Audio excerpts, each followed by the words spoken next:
Spyro's Adventure. SSA is the first game in the series, featuring a mid-sized roster, simple level design, and a basic storyline. There are 4 Skylanders in each element for a total of 32. You play throughout 22 main story chapters and 4 adventure packs. The plot sees you and the Skylanders collecting the pieces required to build the Core of Light, a device which protects Skylands from the darkness, in your efforts to stop Chaos's evil conquest to become Skyland's ultimate evil overlord. Unfortunately, the game doesn't have the best post-game content, and doesn't really stand up very well today. Despite this, it was the one that started the franchise, and holds a very strong place in a lot of fans' hearts.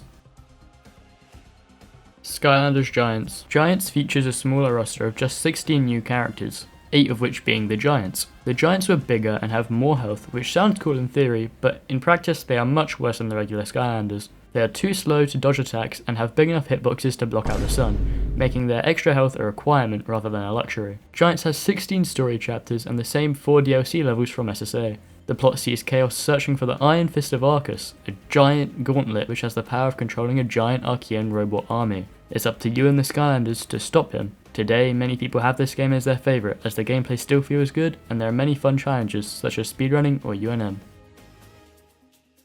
Swap Force.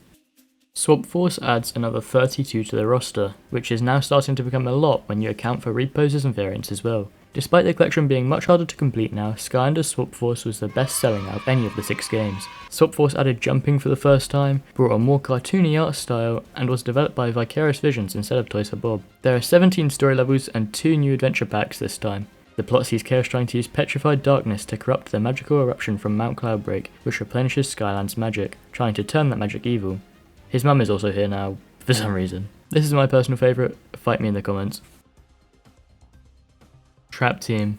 Trap Team's roster is huge, featuring 18 new Trap Masters and 18 new cores, plus all the traps. The ball is back in TFB's court for this one, and they did not disappoint.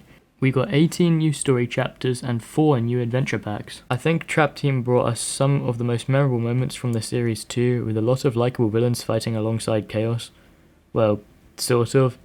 The plot sees Chaos freeing the Doom Raiders from Cloudcracker prison, but then after a disagreement with Golden Queen, he breaks his allegiance, helps the player and the Skylanders to defeat them, all one by one, while the Doom Raiders build their ultimate weapon. Then Chaos steals the ultimate weapon, and you have to defeat him before it's too late. A couple of fourth wall breaks later, and as per usual, Chaos is dealt with and peace has been restored. This game has a lot of nostalgia points, but it's still a banger even without them. Superchargers.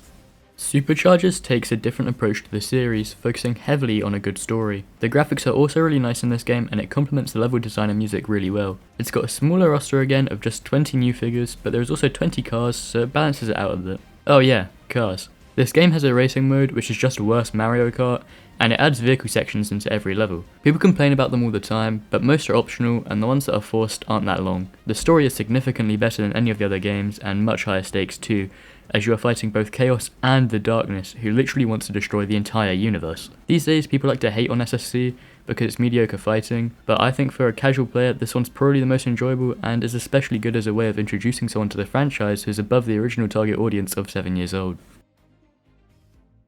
Imaginators. Imaginators has 31 new characters, well, 20 new characters and 11 returning villains who are now Skylanders, so I'll allow it. Its level design is okay, music is mostly ripped stock music like in Trap Team, and the gimmick is cool but not really very well executed. The gimmick lets you make custom Skylanders which can become really overpowered. The story is awful, a third of the game is spent collecting cake parts, and the beloved NPCs are replaced by older Skylanders who are retired, I guess. We finally see one of the Ancients, and he's really not all that, especially after the elite villain we just had with the Darkness. The Chaos fight doesn't feel very new or intuitive either. On the bright side, some of the new characters are pretty cool, and although I've not painted a very pretty picture of the game here, I do still strongly believe that all 6 main Skylander games are great and are all worth playing. And with that we have come to the end. That is all 6 of the main story games. If you want me to cover the other games like the 3DS games or Superchargers Racing or the mobile games, let me know in the comments, and maybe I'll do a part 2. But I just wanted to cover the main 6 for this video. Thank you for watching, I'll see you guys next week. Goodbye.